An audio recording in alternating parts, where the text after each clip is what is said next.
ବୟସର ଅପରାହ୍ନରେ ଦୁର୍ବିସହ ଜୀବନ ଦୁଇ ପୁଅ ଦୁଇ ଝିଅ ଥାଇ ମଧ୍ୟ କେତେବେଳେ ରାସ୍ତା ତ ଆଉ କେତେବେଳେ ଟାୟାର ଦୋକାନ ବାହାରେ ବିତୁଛି ଜୀବନ। ଏଭଳି ଏକ ହୃଦୟ ବିଦାରକ ଦୃଶ୍ୟ ଦେଖିବାକୁ ମିଳିଛି ଗଞ୍ଜାମ ଜିଲ୍ଲା ପୁରୁଷୋତ୍ତମପୁର ଥାନା ଅନ୍ତର୍ଗତ ତାରାତାରିଣୀ ଛକ ନିକଟରେ।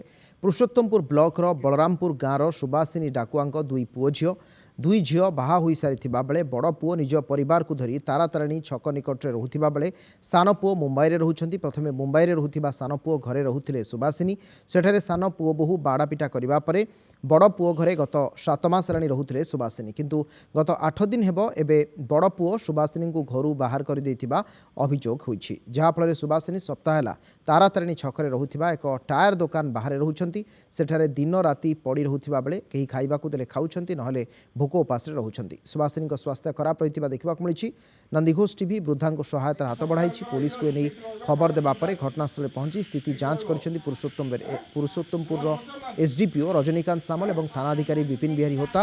ବଡ଼ ପୁଅକୁ ଥାନାକୁ ଡକାଇଥିବା ସୂଚନା ମିଳିଛି। ସେପଟେ ଏଭଳି ଘଟଣା ପରେ ବୁଦ୍ଧିଜୀବୀଙ୍କ ମହଲରେ ମଧ୍ୟ ତୀବ୍ର ପ୍ରତିକ୍ରିୟା ପ୍ରକାଶ ପାଇଛି। ବହୁ କଷ୍ଟ ସହି ଦୁଇ ପୁଅଙ୍କୁ ଜନ୍ମ ଦେବା ପରେ ମାଆକୁ ଏଭଳି ଦାଣ୍ଡରେ ଦୁର୍ବିସହ ଜୀବନ ବିତାଇବାକୁ ଛାଡ଼ିଦେବା ଘଟଣାକୁ ସମସ୍ତେ ନିନ୍ଦା କରିଛନ୍ତି। ସାନ ନେଲା ରଖିଲା ଯେ ମୁଁ ରହିଲିନି 3 ତାଲା ବିଲ୍ଡିଂ ଉପରେ ସବୁଦିନ ମାଡ଼ ସେ ବୋଉ ନାଗିଲୁକୁରୁ ମୁଁ ପଳେଇ ଆଇଲି। ଆଉ ଇଏ ଯେବେ ରଖୁନି 7 ମାସ ରଖିକି ଛାଡ଼ିଦେଲା। ବଡ଼ ପୁଅ ତମେ ସିଏ କିଏ ବିସ୍କୁଟ କିଏ ଭାତ ଗଣ୍ଡେ ଦେଲେ, ନହେଲେ କୋଉଦିନ ଝିଅ ଆଣି ଦଉଛି ଏମିତିକିରି ଖାଇକିରି ଅଛି। ଆଉ କୋଉଟା ଆଶ୍ରୟ ମିଳିଲାନି। ଆଉ ସେ ବାବୁ କହିଲେ ଆମର କାନ୍ଥିରେ ସୁଅ ବୋଇଲୁକୁରୁ ରହୁଛି, ବର୍ଷା ହେଲେ ରହୁଛି ଆକା ବହୁ ପିସାବ ହଉଛି ହେଲିକିରି ନଳି ଲଗେଇଛି ପାଇପ୍ ଜାଣିପାରୁନି। ପିସାବ ହେଲେ ଗାଉଁଚା ପଟା ଲୁଗାପଟା ସବୁ ହେଇଯାଉଛି ହେଲିକିରି। ହଁ ସେ ତ ଗୋଟେ ମାନେ ତାଙ୍କର ୟୁରିନ୍ ପ୍ରୋବ୍ଲେମ୍ ଥାଇପାରେ, ସେଟା ଦେଖାଯାଉଛି ସମସ୍ତଙ୍କୁ।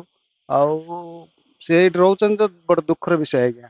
ସେଟା ତାଙ୍କ ମୁଁ ତ କହିପାରିବିନି, ସେ ପରିବାର ବିଷୟରେ ମୁଁ ଜାଣିନି, କିନ୍ତୁ ତାଙ୍କୁ ଦେଖିଛି ଏତିକି କଥା କହିପାରିବି ଯେ ସିଏ ବଡ଼ ଏଠି ଦୁଃଖ ମାନେ ବଡ଼ କଷ୍ଟରେ ଅଛନ୍ତି ଏଇଠି।